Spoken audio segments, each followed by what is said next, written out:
हरिः ओम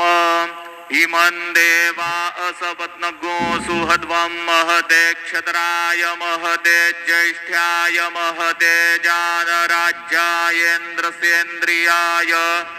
इमम मुख्यपुत्रममुख्यै पुत्रमस्यै विष एकवो वीराजा सोमोऽस्माकं ब्राह्मणानाग्गुराजा ध्याये नित्यं महेशं रजतगिरिनिभं चारुचन्द्रावतंसं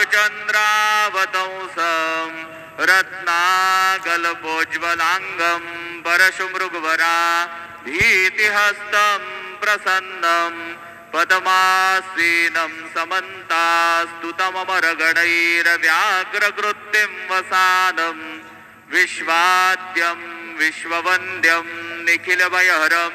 पंचवक्त्रं त्रिनेत्रं गुरुर्ब्रह्मा